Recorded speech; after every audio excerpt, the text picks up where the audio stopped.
Hello, everyone. Welcome. Just going to give the stream a moment here to begin going live across all platforms as we hold up Eli's book.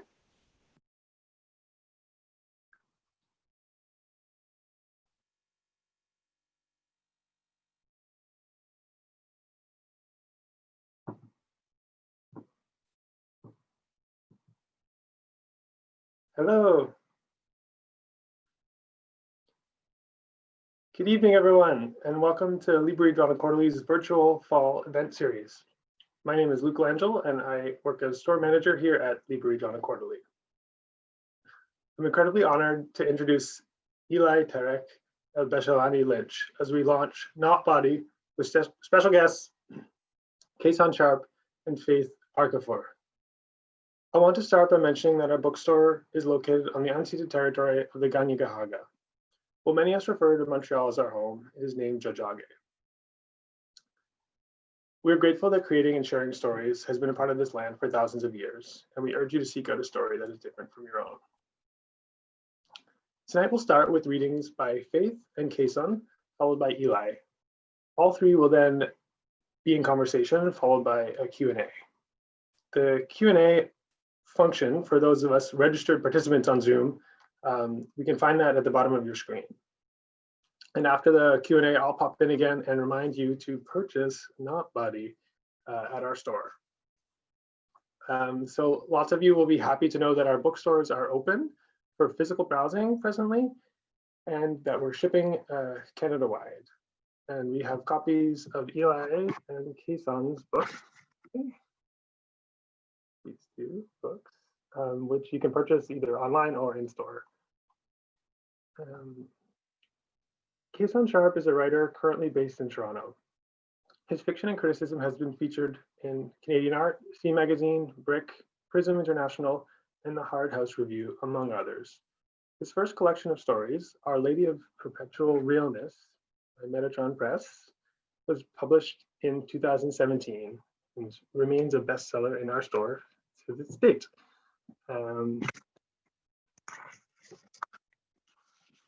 Faith Arkorful has had her poetry published in Guts, Peach Mag, PRISM, Hobart Pulp, Koffler.Digital, the Puritan, Canthius Magazine, amongst other places. She was semi-finalist for the 2019 92Y Discovery Poetry Contest and was shortlisted for the 2019 CBC Poetry Prize. Faith was born in Toronto, where she still resides. As a literary community, we've read Eli's work in the Best Canadian Poetry 2019 anthology, Guts, Carte Blanche, The Shade Journal, The New Quarterly, Arc Poetry Magazine, Room Magazine, and elsewhere. We've heard them read over the years at events in Montreal. They also organized events here in the community when they worked as events coordinator at Librairie D+Q. We feel so lucky to have had them as a colleague and to have worked with them. And during that time, they were always writing. We've been eagerly awaiting the release of their debut.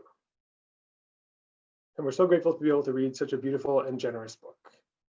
The essays and the letters are tender and caring. The poetry is intimate, inventive, and replete with wisdom. Please join me from your homes in welcoming Eli, Faith, and CASON to the screen. Okay, am I good to go? Should I start? All right, let's do it. Okay, thank you all on the digital world for coming out tonight and celebrating this lovely book right here, Not Body. You can buy it at Librairie D+Q or wherever you buy your books. It's such a gift to the world, and I'm so happy that I get to launch it. And so thank you, Eli, for writing this book, and thank you for inviting me to read. So I'm going to read some poems now. So this is my first reading of the year. Interesting that it's on the internet. And yeah, typically what I do for readings is I'll write a poem for that reading just for that night. So I've written this poem for you all tonight. I hope you like it. It's called Undoing. I hold all the good days recklessly. the ones where I pick flowers off the ground, and with the salt and brine of my hands, I preserve them, keeping the petals in my palms and under my nails. I want to move away from moments where a voice that sounds like mine says, "Come through and get like me." Have you ever seen a Chevy with the butterfly doors? Sometimes my undoing gets confused with the voice that remembers songs from the early aughts. I need to remember that my life is sticky, that all living is mourning, and that if I were to end tomorrow, my breath lives on in the bottoms of the lungs of those who loved me. There's no ending in my life that hasn't dissolved. All the deaths I know are ambient. They hover in the background and expand without end. I thought when I died I would go alone, so I pushed my ear to the ground, looking to hear the humming of eternal burning, of hellfire. But my ear meets nothing but a sun-warmed earth, grass stabbing at my face. So untrue to go alone. For me, for you, something always follows. It comes too. Okay.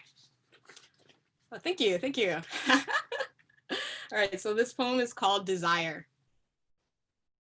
I have been no place awake that is as beautiful as the rip in the sky my sisters grew one morning out of a holy boredom. I am called into this tear in the sky, beckoned to the pulpit of sisterhood. It's all love. This autumn where the sun eases into the night like an orange peel curling, drying into itself. My life is crafted for utility. My families ask me for my help like a confession, something between fear and desperation. I put a tangerine against my mouth and tried not to bite. Something is missed, the want without the blood. Some mornings I awake tangled inside a cadaver pouch made out of silk. The only task left for myself is a dutiful rotting. A reflection of endurance has a smell that burns like a life, a record of fractures, some survived and others just forgotten. My useful life squeaks, caught between the canines. It sits on a swivel. It gives people the wrong directions, if only to make the trip longer and not end as soon. I have never felt desired. I hold eyes for everything, all my appetite pooled in buckets of rainwater. I dipped my head in, looking for sweetness, and tasted ash, a savory farewell, death blooming. Thank you. Okay, so with like it being coronavirus 2020, like I have not gotten my nails done in like so long, and it's ridiculous. So like, look at me here, like, oh, it's gross. Anyways, this is a poem about nails. It's called Acrylics. To my mother's hands, part sunbeam, part cutlass, to a woman digging into the soil, finding among the pasture, treasure we bring to the pawn shop, treasure we exchange for gold rings. She greases her hands with oils that warm the skin, wraps each finger in yellow yarrow, the same hands that fed me, that rub my face in the cold. She wears stacked rings on each finger. Years later, I am grown enough to be grown. I mirror my mother. I cascade into her, duller in color, unable to believe myself, until I tip my head back, brought back into her again, to her holding me, parting my hair with her sharpest finger, to her kneading dough, to her pointing at the selection on the wall, telling me to pick a color for the month. Years later, I am asked, are those yours? When people look at my hands. Explain to me how it could be otherwise. Everything that is on my body is mine. Everything that is on my body belongs to me. Okay,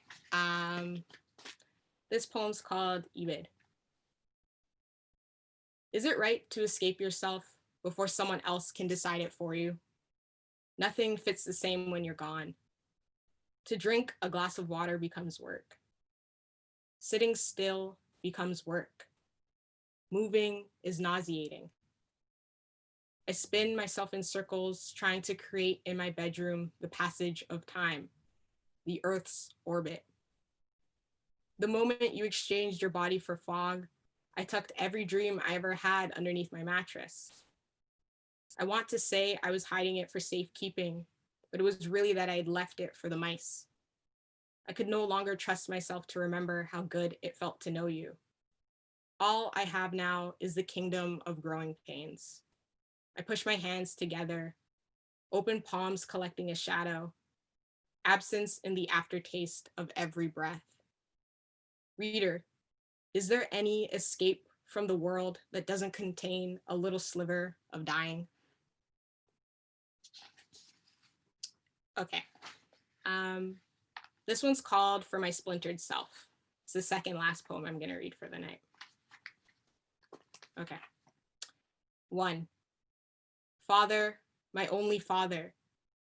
No one believes me when I tell them that you are in my life. I am always weaving you into existence without prompt, into all conversations. This work is not a position I took willingly. I have tried to separate the parts from the whole, you and I. It is work to escape my splintered self. That part of me that won't let me die. The same parts of my being I tried to dissect with a bushel of lavender. 2. Father, in the daylight, I become more drastic. I tried to peck at what parts of me weren't you and slice them away. My hands and feet are easily severed. They drop and roll off into the forest. I've done all of this just to escape my splintered self. Can you blame me? Why would anyone want a body that people are constantly brushing too close to, are walking directly into, are sitting beside on an empty bus to prove a point? Who wants a body that has to keep making a point? Who wants a body that has to prove itself? 3. Father, the last time I tried to leave this body, I took on the life of a small bird. Back home, the chickens sleep in the trees at night. My splintered self was always better at talking about death, making it funny, a joke with a punchline that never gets tired. My splintered self says to be kind to myself, reminds me that we speak out from wherever the hurt found a way in. 4. Father, my splintered self and my mother are talking. My mother tells my splintered self she would never go to the funeral of someone who's taken their own life. No exceptions. I watch this conversation from the window, from the tree in front of my house I like to hang in. 5. Father, on the eve of my last day as a bird, a man plucks me from the branches. If it is you who grabs me, I cannot tell, a man plucks me. If it is you who grabs me, I cannot tell, a man plucks me. A man plucks me. If it is you who grabs me, I cannot tell. You have already been forgiven. If it is you or if it is me, I cannot tell, a man plucks me, wraps his large, lovely hands around my neck, says a small prayer, and rings it. Thank you. And this is the last poem I'll read of the night. It's called Family Affair. They say we are a family that is good at death. I make a decision to hold a seminar on how to live. I schedule this party for my uncles on the first day of spring. My dead uncles play hooky with the afterlife, slipping out of their graves while the ground unthaws, the earth still soft. I could never play hooky with myself. All my childhood, my mother kept her hand wrapped around my wrist, a lightweight shackle that held me down all nights, a weight my mother gifted to me for my own sake, the taste of iron swirling in the mouth henceforth. There was no option. She had no option. She used a coconut shard to scoop out the pulp of the night. My dead uncles arrived to the seminar an hour late. They hover above the chairs in my backyard. My living uncles arrive after the dead ones, and the reunion is a big family affair.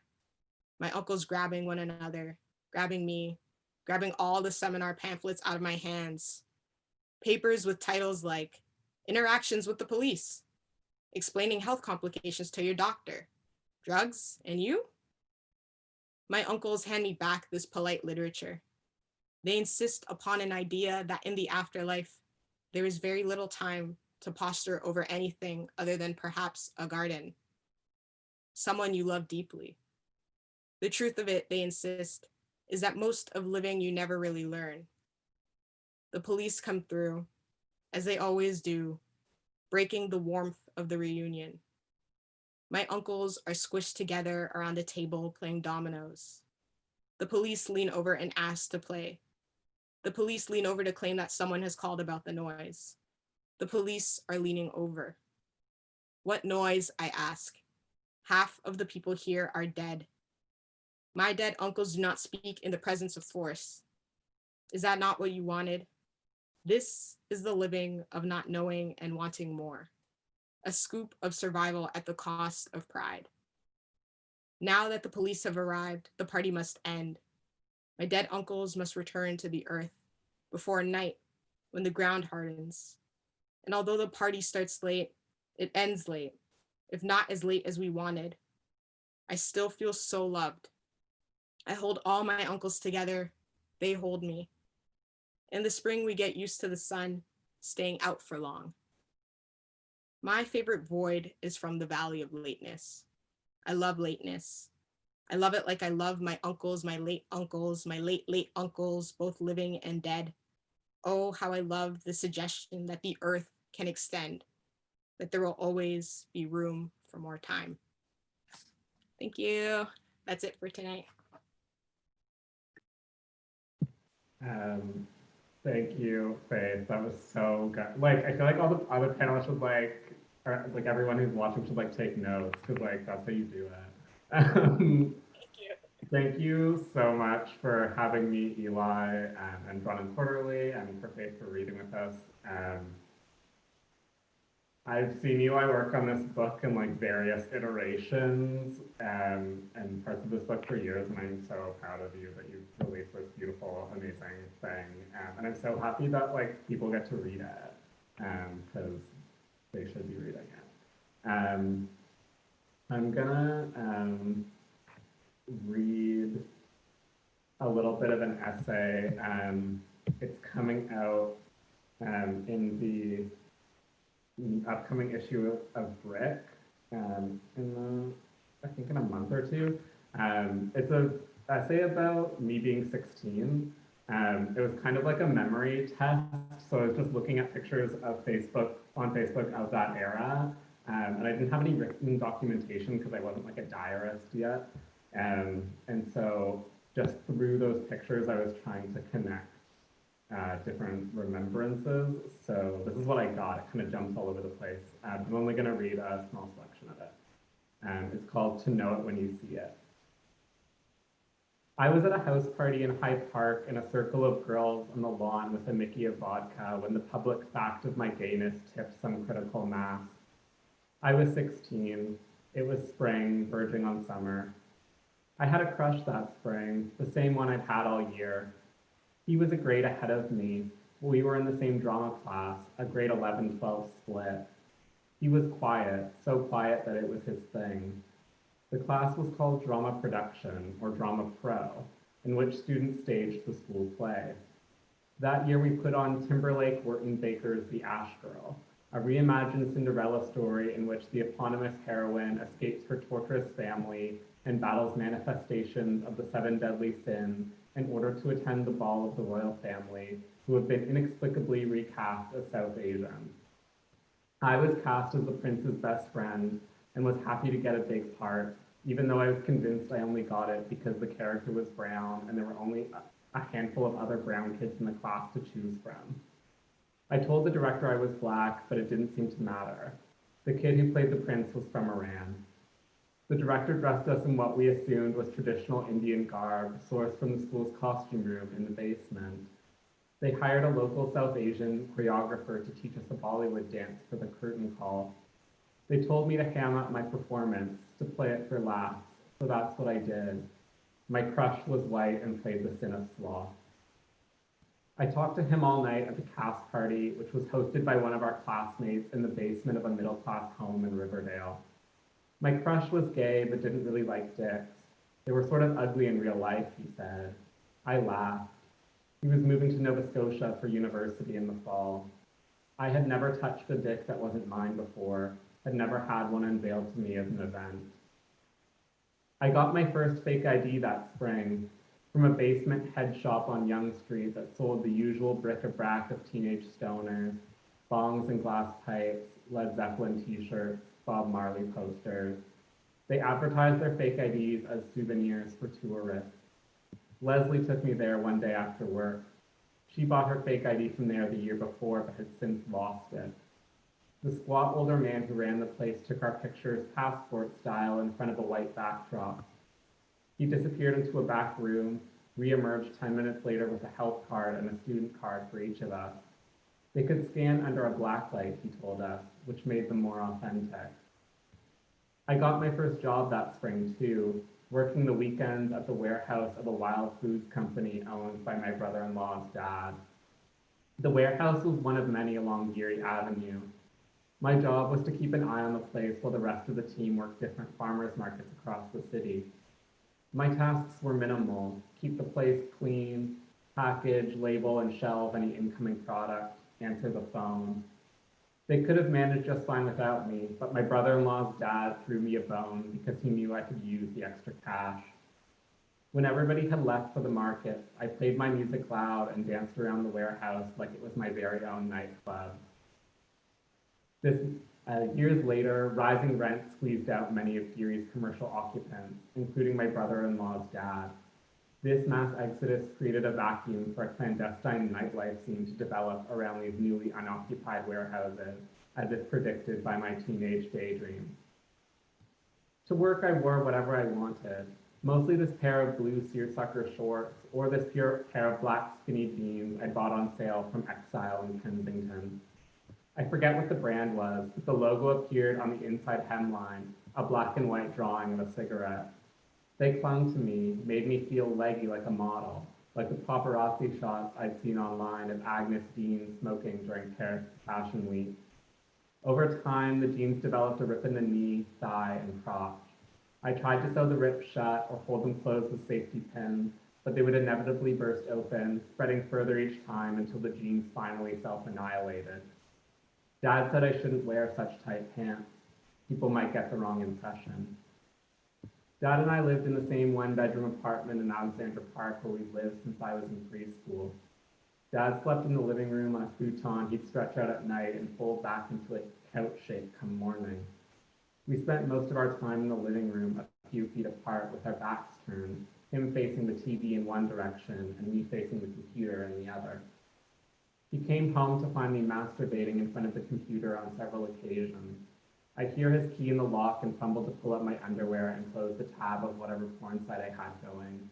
When he opened the door, I'd sit there embarrassed, but trying to keep my cool. We never acknowledged it. Anyway, what could be done? He attempted to broach the conversation a few times, the things I looked at on the internet, the porn, the tight pants, but every time he lost his nerve. Dad was a hobby photographer. He bought himself a fancy Nikon with an adjustable lens that nobody else was allowed to touch.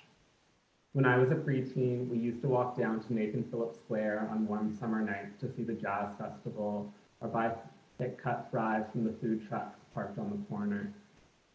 He used to take my picture there in front of City Hall, posed in the shallow concrete dugout that doubled as a skating rink in the winter. But that spring, he didn't take my picture at all. I didn't want to be his subject anymore, so he found new subjects. The plants he grew on the balcony, his friends at Sunday night jam sessions, the empty buildings he passed while walking the streets alone. The previous year, grade 10, I took a photography class with Mr. Meadows. The whole school was in love with Mr. Meadows, and rumor had it he gave his number to his favorite graduating students at the end of each year. Once I realized his favorites were always girls, I lost interest in the class. I never got the hang of photography. My film was always overexposed, the focus blurred, or else the picture ruined by the smudge of my thumb. Most of all, I hated the dark room. I hated the chemical smell, the sinister red light. I hated dipping the paper into the developer and waiting for an image to appear. My photos never turned out how I wanted them to. And I'm gonna end there. Thank you so much, and congratulations again, Eli.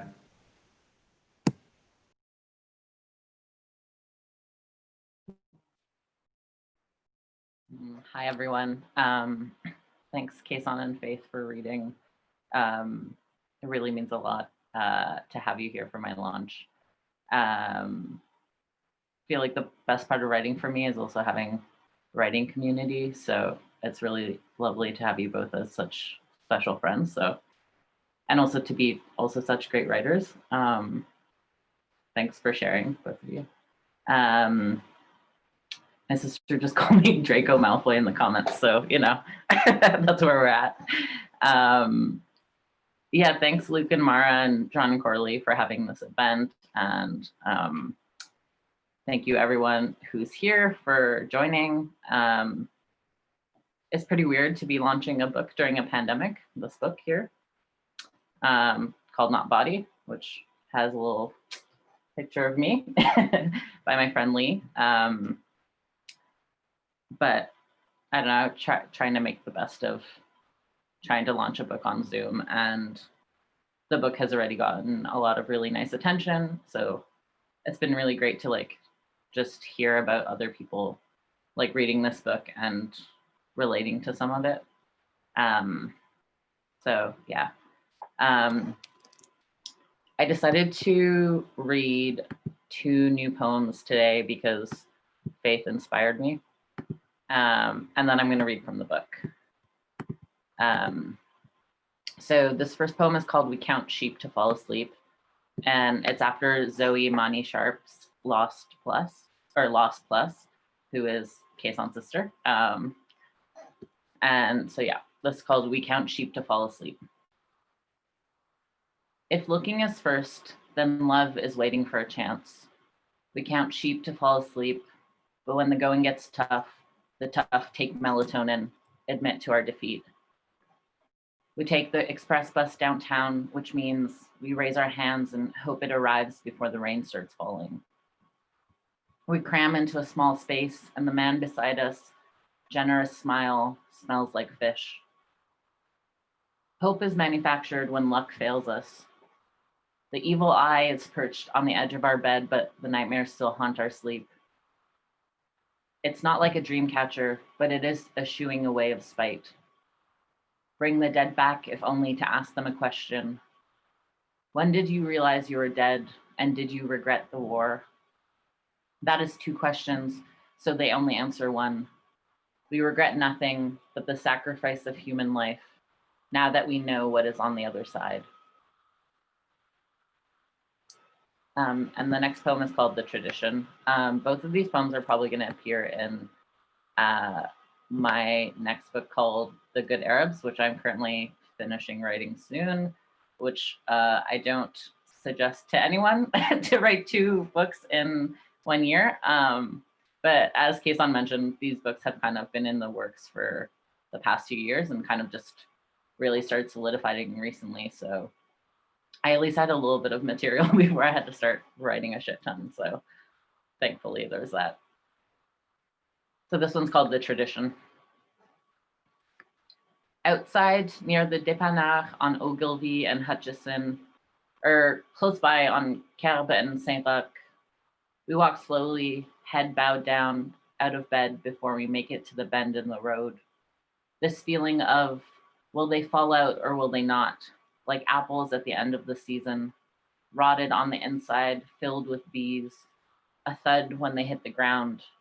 Or maybe they aren't falling, a wrap around the chest. What are they if they are not actually there? No apples, no other fruit, the fall a tender season amidst the challenge of incoming winter. If not, then what of this feeling of remembering, the absence pretending it is not absence, but something like the innocuous way we cheese at our mom, show our brushed teeth, say finished, and head off to bed 2 minutes too early. Or maybe the way a tree is only a tree if it's filled with lilacs, sometime in late June, the sound of you typing from the kitchen, the only way to remember you're still around. But if not this, then maybe something deeper, a chant we recite that sounds like it belongs in a church, but it doesn't. A hymn deep in the tongue, rarely spoken by your mother anymore, if only to transition into a new way of being. But of course, this new is the newest old. Our old is deep, deep old. Centuries upon centuries of tradition leak down the family trees. A sap, perhaps this time a cedar, or the apple tree on the end of your street. When you finally get home, lay on the couch with your head propped up and wonder, how did I ever make it back here alive? All right, so that's that for the new poems. The next, I decided tonight that I'm just gonna read from the letters in the book. The book, which is here, is a series of letters. There's a lyrical essay in it, and there's also kind of like prose poemy parts, and then more traditional verse poetry. So it's a blend. And I think tonight, I've been having a pretty weird week, so I was like, I want to read the fun stuff. And so I decided to go for the letters, which were both the most fun to write and also the most fun to read. Dear friends, lovers, and in-betweens. I forget to take my probiotics for a few days, and my shit just got a little runnier. The things going on in my stomach are hard to explain. I'm not a scientist. I just listen to whoever sounds the most convincing. My last roommate told me 50 billion live cultures is where it's at. I take his advice, keep it in my back pocket for years. Every time someone asks about probiotics, I say 50 billion is where it's at. My tape recorder mouth rewinding for the next time someone asks me. Be confident and you can be convincing. My aunt takes her health into her own hands. She starts asking her doctor to prescribe her meds for her brain, for the pain, for her stomach, for anything she thinks might not be working. She becomes a pharmacist in her own right. When my sister starts having stomach aches, she tells her, take this, and my mother obliges. The skeptic in me rises, and a quick Google search shows it's more dangerous than it leads on. I tell my aunt, you're not a pharmacist, and feel shitty while saying it. She crawls into the ball she always goes into when she's being shamed. You hurt me, she says, and I can almost see a bruise forming on her arm. I forget to research the new medicine prescribed to me. I forget to remember its name. I say, I don't care, I can finally sleep. The skeptic in me has been sedated. I'm too exhausted to invest in the research. The sleep deepens, I go into a better state of rest. The grump moves on to bigger and better things. I can once again abuse my body to its limits because capitalism isn't going to let me stop, especially now that I can stay awake. Watch me serving coffee again, my legs ready to fall off. XOXO, Eli. So as previously mentioned, both my book right here and where's CASON's book? Oh, right here. CASON's book can be found at John and Corley, who also ships across Canada, I'm pretty sure. So if you live in a place where there's no local bookstore that you can go to, you can also order it online or from the publisher as well. Just don't buy it from Amazon. I really don't want anyone buying my book from Amazon. And I feel like I want to make it a point to always mention it. So don't buy it from Amazon. All right, this next one is also another letter. We do ship Canada-wide, great. So I'm not wrong. Dear friends, lovers, and in-betweens. I listen to this mix on repeat. The mix is consequential and life-changing. A meld of all my friends, lovers, and in-betweens, past, present, and possible futures. I wasn't sure if I would have to reveal the contents of this mixtape to reveal its complexity? What if this mixtape was just the thought of a mixtape, at least for you, and the mystery of its contents could keep you guessing for months? Maybe you make a mixtape to emulate my mixtape, attempting to get the right combination of sad and joyful, of smooth and upbeat, the kind of mixtape we could listen to in the car with the windows down or at home with the sound just loud enough to hear it from the kitchen. The first song is slow, probably instrumental, or maybe it doesn't have lyrics, but you can hear the voice in the background, one made of noises and sighs other than words, an Arab tonality, the grandiosity of Kulthum with the popularity of Nancy Ajram. Neither of these women are featured in the song, however. Maybe the second track is unlike you've ever heard before. I don't claim to be a music expert, so I'll spare you any explanation of its sound. All I can say is that it leaves you wanting more, just in time for track number 3. Maybe the mid-mix song will bring you out of the funk of the slow ones before. You were perhaps starting to fall asleep, thinking this one might be a yawn fest, and questioning the integrity of this mix. I watch a video of this queer couple in purple, several shots of them dancing, one in a dress, one in a power suit, both with glitter and purple lipstick, to the words My Sugar Bae. The mid song on this mix is not this song. The next song is perhaps not so upbeat. It's perhaps the glow of a golden hour, the sunlight on your closed eyelids when you can no longer look at a screen. I live in careful proximity to my neighbors on a cul-de-sac, where all the old Greek women and the old South Asian women gossip from each other's balconies, an orchestra leading you to the next track. The mix is dependent on the intended audience. You who are reading this might not be the intended audience, though perhaps you also might be the intended audience. It is unclear to me who is reading and who is not, so we must live under the assumption that you are not the intended audience. We must also live under the assumption that you are.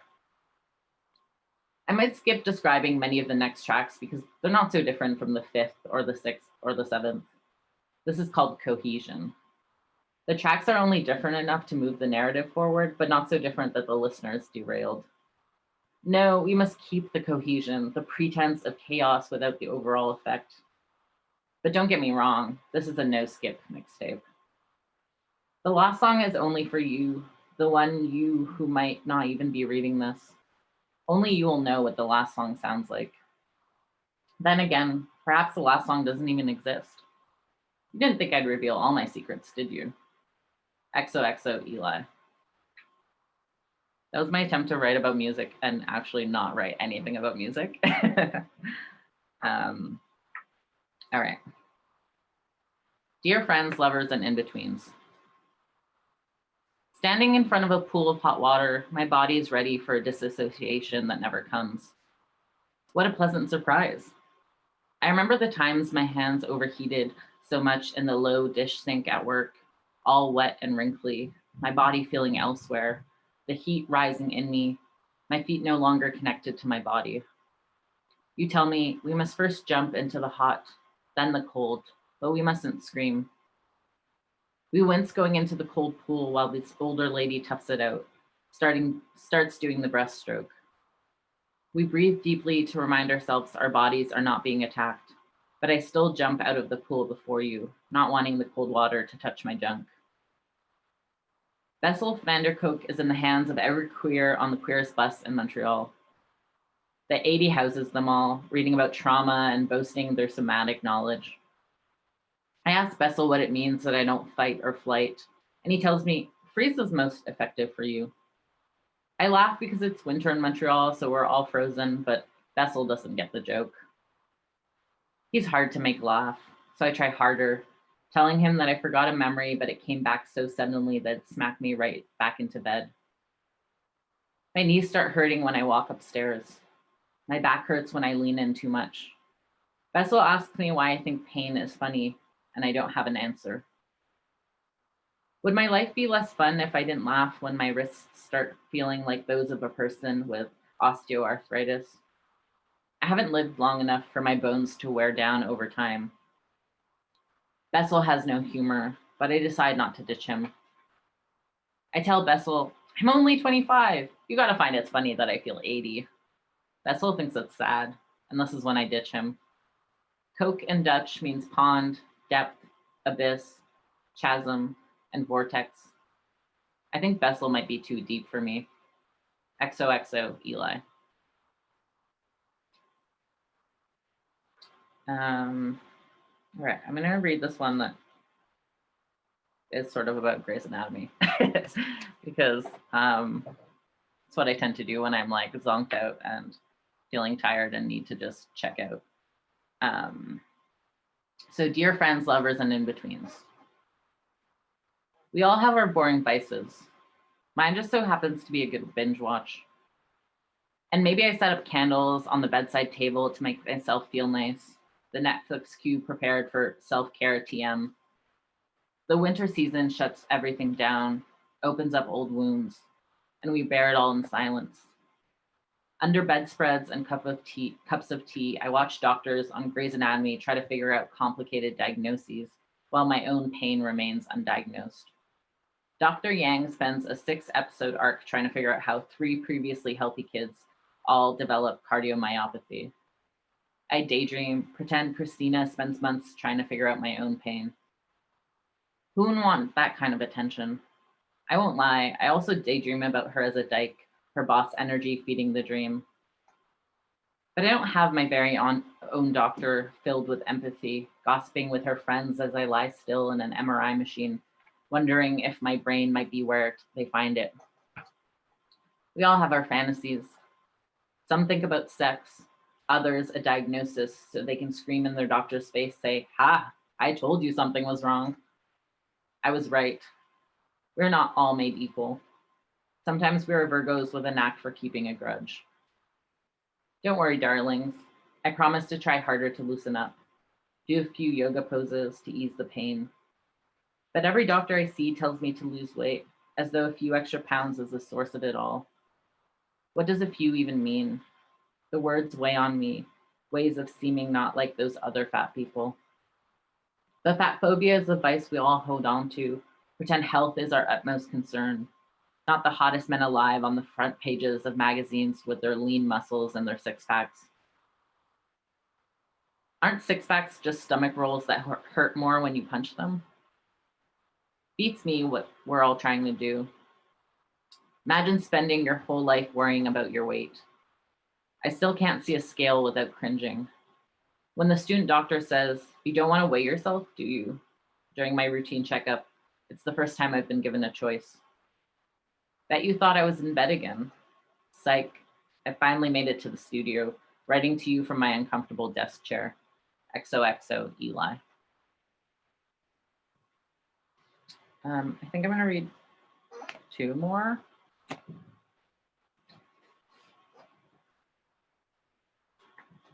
All right.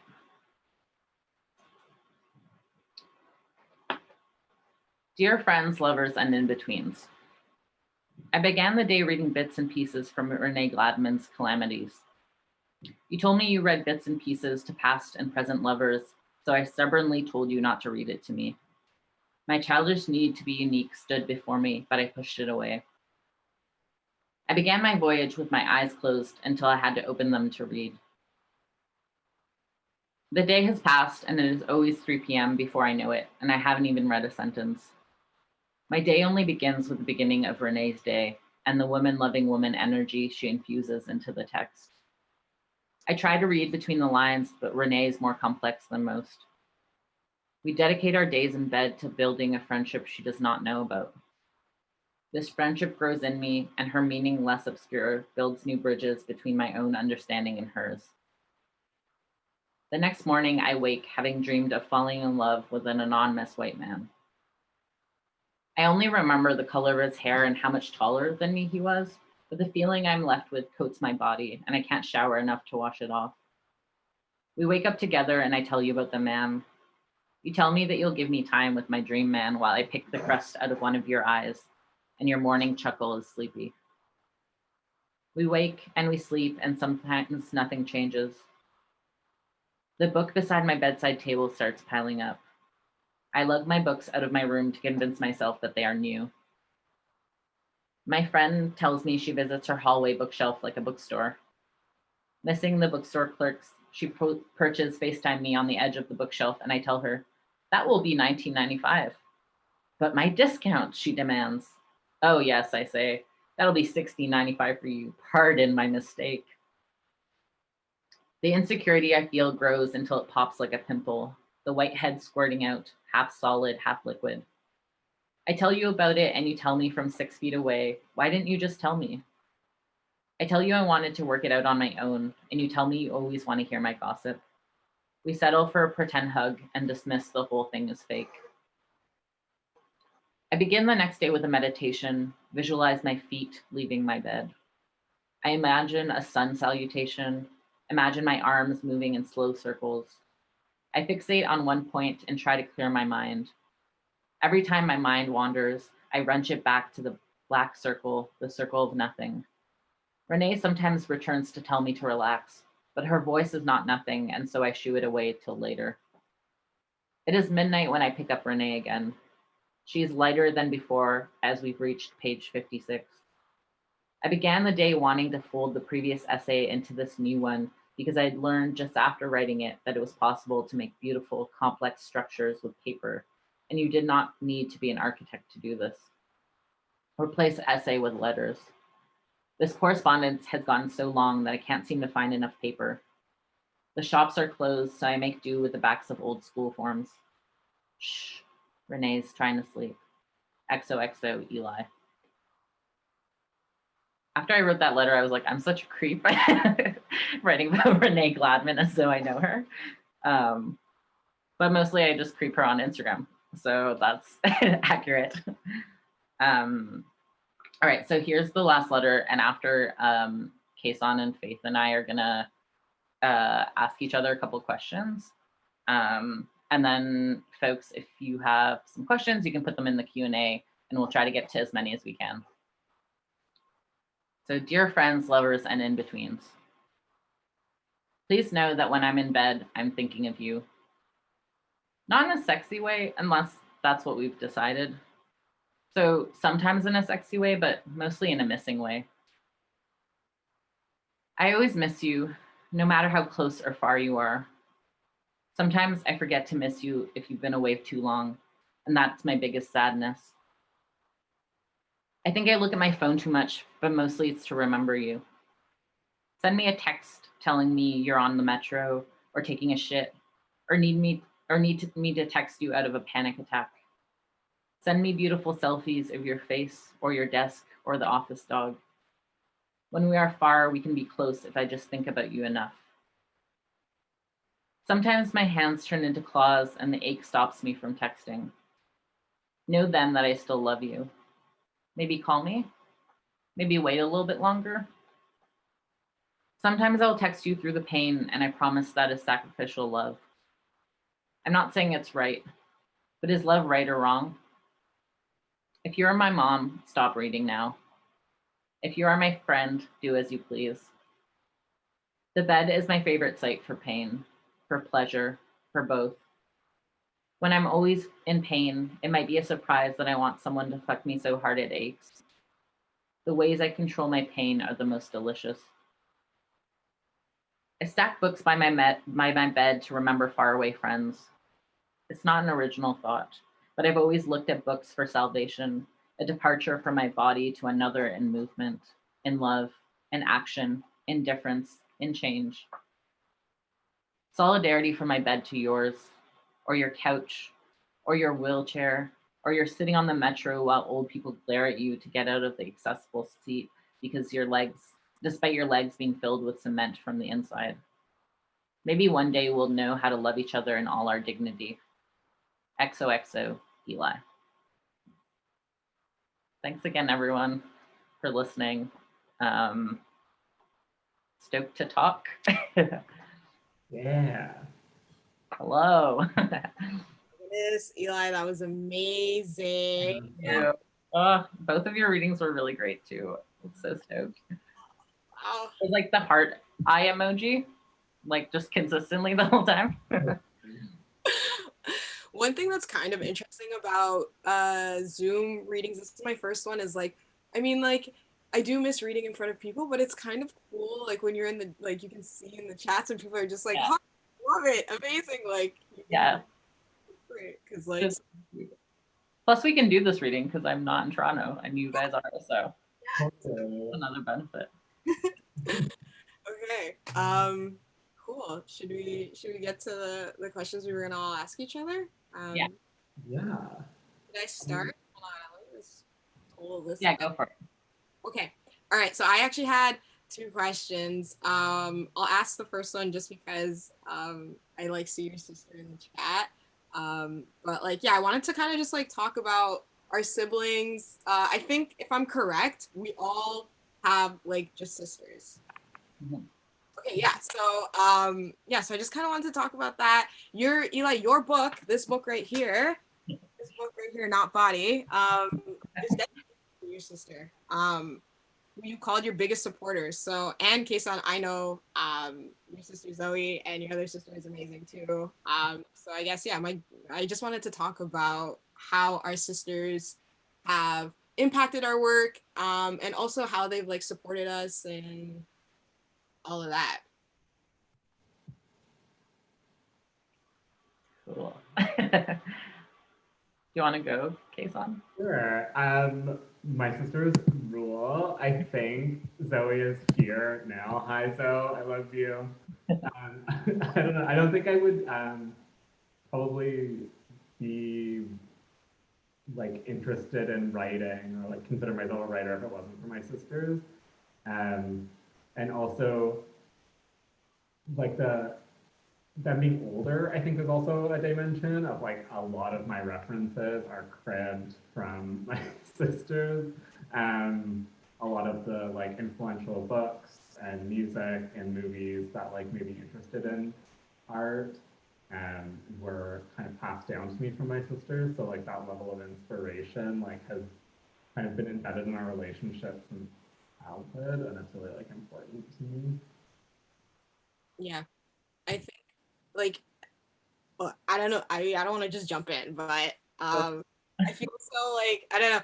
I feel very in the way like my sisters have kind of like really affected my work. I'm the oldest, and they're both of them are not writers, so like I feel like at least for me it was less of learning from them. But in a way, I do learn a lot from them. But I think what's always been great about having my sisters supporting me. Also, I feel like they are watching on Instagram, so if y'all are watching, hi. But it's always been so nice to have them in my life, as like they're kind of like the first people I would say I actually share my work with, and I don't share my work very often. I think with other people as I'm drafting it, but I've always felt so comfortable with them, and they will kind of like, they've never really told me whether or not like a poem is bad or not, but like I can kind of like, they're very soft and tender with me in the most vulnerable state when I'm writing. So they'll be like, "Huh, interesting. What made you use that word?" Like in a very nice and like nice way. So yeah, I'm really glad to have them in my life as supporters and friends to my work. Yeah. Yeah, I'm also an older sibling, so I feel like, yeah, I have like the reverse relationship with my sister than you do, Kason. But like you said, Faith, like I feel like I also learned from my sister. Like I learned from a lot of the conversations we have. And yeah, it felt like the most natural thing for me to like dedicate my book to her. Because she's like definitely one of the most important people in my life. And I feel like when it comes down to it, like, you know, like when you're kind of like siblings in like sort of difficult situations, sometimes you bond in that way of like, you're like, it's me and you, buddy, you know, and kind of have to like go through it together. And I feel like that's really been our experience. She's also the person that makes me laugh the most, which is like really important to me. But yeah, I feel like less on a like specifically like writing level of being like, do you like this or do you not like this? But yeah, definitely with Not Body, she was like, this sounds different than your other poems. And she was like, I'll try to get used to it. And I think now she likes them, but I love that point where she's always like, you've changed something. So then I have to like, if she's on board, when she gets on board, I'm like, all right, cool, we're good, you know? I want to throw a question out there. I know you've been working on Not Body for a long time, and it's kind of like, it didn't necessarily start as a book idea, and then the book idea kind of like took shape around it. And I've been having trouble like connecting older stuff that I've written to newer stuff and like finding those, because I'm so like, me from 2 months ago was like a different person, like I don't know her. And so I'm wondering how you guys feel about like connecting your older work to newer work, and how do you make that happen? Like when do you know when a piece of older work is something you can incorporate into something new, and when it's time to just kind of leave it aside? I feel like for me, especially with Not Body, because technically, and there are parts of Not Body that were written a while ago, but I think a lot of like the letters and stuff are really new and have only been written in the last, like the year before the book was finished. I feel like for me, sometimes like writing the old stuff is like a way to move into the new stuff. And so like sometimes they'll look completely different, but writing the old stuff is like my way of thinking through certain ideas. And I think the ideas will come through, but maybe like the way I write the thing is different. So like the angle I address it from will be different. And like, I think there's only like the Not Body poem in this book that actually looks the most like it was at the beginning. And even then it's pretty different. But yeah, I feel like being like nice with my old work, but also feeling the same way where I'm just like 2 months ago, like, what did I write, you know? But also at some point being like, okay, it's done, you know? Like, and I need to just like let it sit and put it away and then be like, okay, we're good with this. Like, this is part of me. Kind of like tattoos, you know, when you get like a tattoo like a long time ago and then you're like, okay, like this is a part of the oldness. I'm not necessarily stoked about it now, but like, I'm not gonna like throw it away. Right. Though like, obviously tattoos are a bit more permanent. You can't really press backspace on a tattoo, but yeah, like I feel like I move from the old to the new, but like, I'm also I delete a lot. Like, I think I'm pretty brutal with my writing compared to other people. So I try like not to be too precious, yeah. Yeah, I think I feel kind of the same. I delete a lot too, like, but I do at a certain point, I'm like, okay, come on, if you're gonna delete everything, you are not going to like ever have a whole thing. So I try to like accept my past self or my past writing for like what it is, or like as a moment in time that existed. And I try not to like, in a way it seems kind of backwards, but like I try not to live in the present always and just accept what was written in the past. And so I mean it's something that I personally have to work on. But yeah, it's not easy at all, because like you said, it's like who is she? It's like sometimes like when you look at a picture of yourself from like even like 2-3 months ago, and I'm like, is that the same person? Like, I don't understand what's happening. So yeah, it's a constant struggle. Actually, I guess maybe I'm kind of thinking of my question, Eli, as you're talking about the like letters. What did you write? Like, what order did you write them in? Did you start at the first letter, or how did you even come to decide that like letters was going to be like the kind of main force of this book? Right? The first letter was the first letter I wrote, but not the first thing I wrote. At some point I was like pretty frustrated because I think I need, like, I was like, I need something to change in what I'm doing. Like the form wasn't fully working for me. And I was like, I need, for me, like often I'll have like ideas and I know what I want to write about, but then I'll do like a lot of prose pieces or like prose poetry pieces and then try to like put it into a form afterwards. And all the forms that I was trying, I was like, this sucks, this also sucks, like this doesn't, and they weren't like doing anything for what I was trying to say. And I also wanted the book to be like, not like terribly depressing, you know? Like I was just like, I'm writing about chronic pain, but I'm also writing about my life. And my life isn't like just one like long depressing time, you know, like there's like complexity. And so I was reading, I often like will read other stuff to get inspired. And I was reading Kay Gabriel's, one of her poems in Peach Mag that I always forget the name of, but it's a letter. It's like in a letter form. And I was like, oh, yeah, that's what I want to do. And I was like, let me try to write a letter. And then I decided to address it to like kind of like a multiple group of people because I was also thinking about the ways I have like different types of relationships with different types of people, and that it feels hard to just be like dear friends or dear lovers, or, you know, I didn't want to like, so the in-betweens kind of felt fun because I was like, there are people who feel on like different, you know, aren't just like strictly one thing or the other, but are like just as, you know, like certain friends are just as important as certain lovers in my life or partners or whatever.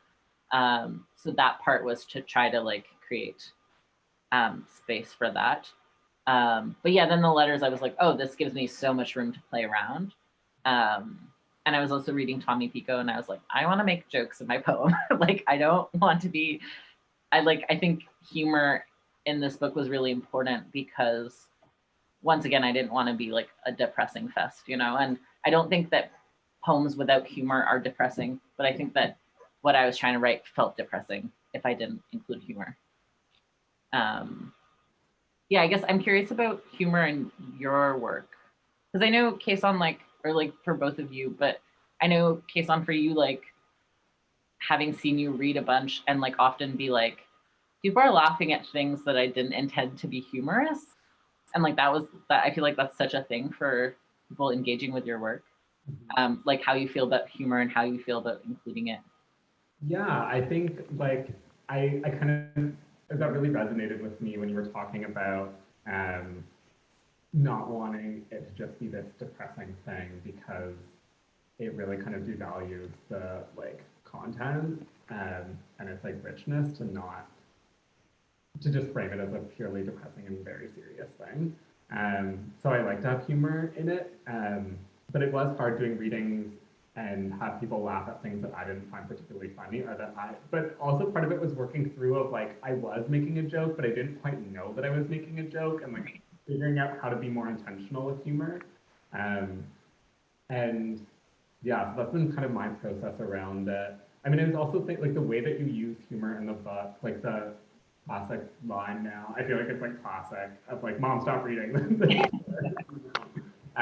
Is so, it kind of leads me into one of my questions is like how both of you in your work, like how do you decide what, because it's so personal and it's so much like about the self, and like how do you decide what is outside of the bounds of the writing and what is in the bounds of writing, and like how much you are willing to like give to your reader and how much you kind of like are withholding.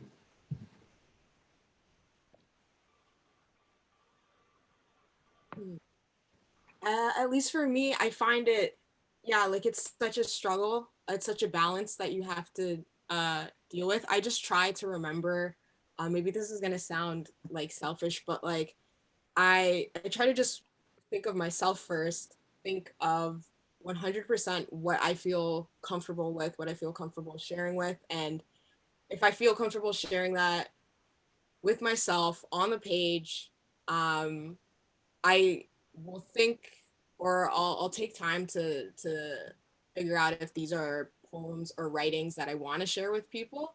And so in a way, I don't ever kind of like restrict myself from writing what I want to write. It's just more a second process of going over things and being like, do I want to share this? Is this writing just for me, or is this writing for other people? And so I have so much writing that is just for myself that stays within, like will never be seen by the light of day.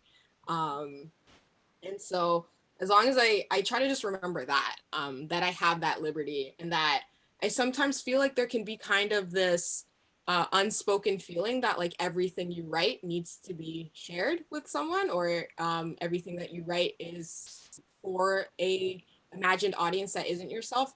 And I just try to resist that as much as often, or as often as I can, and remind myself that just because I've written something, I don't have to give it to others. I can keep it for myself. And so that's kind of what I always do. Yeah, I kind of feel the same way. Like, wait, before I answer, maybe I can answer, and then CASON, maybe you can answer as well, and then we can go to the Q&A after. How does that feel? Oh, great. Cool. Yeah, I guess for me, like, I kind of directly address it in the book at certain parts, like deciding what to share with people and what not to share. Especially because I think a book that uses direct address and uses the letter form, like that part was me making it personal and making it intimate, because I thought it was important for it to be that way. Like part of the book, like even just the cover, you know, like I'm in bed. And I really wanted it to feel like I was having a conversation with someone close, you know, and for the reader to feel like they were important and that I was close to them. But I also am not friends with everyone who's going to read the book, and I'm not like ready to share all the things that I don't want to share, right? And so I think in general in my life, I make decisions about who I share things with and who I don't, which feels helpful when I was writing the book. Kind of similarly, Faith, like I tend to overwrite, and then decide like to pick what I want to share and what I don't. And sometimes I think people might assume that what I'm sharing is like more vulnerable than it is, but I've decided to do so. I think like often with, I want to say younger writers, but like just anyone who's kind of who's new into writing, or like coming into writing or art for the first time, I feel like it's often like this like bleeding heart process where you're like so stoked to be sharing with people, and then you overshare, and then you feel like something was taken away from you, you know? And I was like, for me, the important thing is not feeling like something is being taken away from me, but that I'm choosing to share something, and that I'm choosing to like give something to someone. But then also, yeah, like wanting people to like be like, cool, we're close to you, we get what's up, we're like really enjoying this, but not you are bleeding onto us, you know? Yeah. I think like the use of like structural devices, like the letter format, or like I've been like kind of just playing different like little mind games with myself, like looking at pictures and trying to draw memories out from them, or like whatever the like conceit of the thing is, as a way to like create a container to stop the bleeding heart thing, and the same like tendency. Yeah, I think it's like an interesting question to know how much to strike that balance, I think. And I think it's like, it's something that both of you do really well in your work. And I think I really, I admire in both of your work a lot, is like that it's very intimate and you're giving a lot, but like the writer is clearly like in control of how they're guiding the audience through that process. Yeah, I feel like the container is like it's a good way of describing how to keep it in, you know, like create a box that allows for a lot, but is still a box. Yeah. Have you ever had like people maybe come up to you after reading and just be like, whoa, I didn't know that about you? And I'm like, hey, you don't know anything about me. Like, let's reel it in. Okay, I am an artiste making a calculated decision, you know. So yeah. Yeah. Calculated decision, very important. 100%. I think I'll just answer this last question that's in the Q&A. That it says, Eli, I would love to hear a bit of insight into what your editing process with Tess Lim was like. It was really lovely, I would say. Tess is a close friend of mine who kind of has, like CASON, has seen my work for a while. And I think part of choosing her to edit was that I really trust her, and I trust her with this material, and I trust her to like get it and not try to push it further, or like try to like, you know, ask me to do weird things, or like, I don't know, just I think for me, like editing is really, like trust is really important in editing. And so it was really great to work with her, and she's very nice, but she's a very critical editor in a good way, like in my fave way. So always get a Capricorn to edit. 2 Capricorns have edited my work, have edited this book, and it was very important to my work. But yeah, like having someone who I can like be like, this is what I want you to also look at, who like will listen to me. So yeah.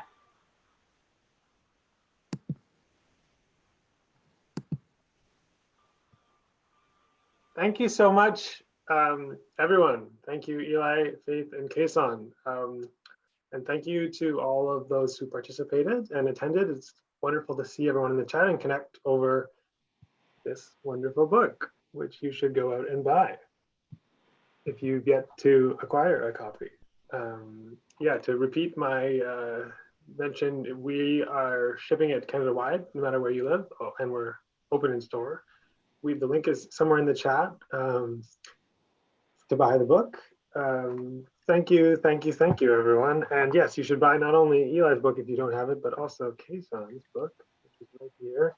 And since Tess was mentioned, you may as well buy Hobbit's as well, and maybe all 3 if you want, but definitely not Body.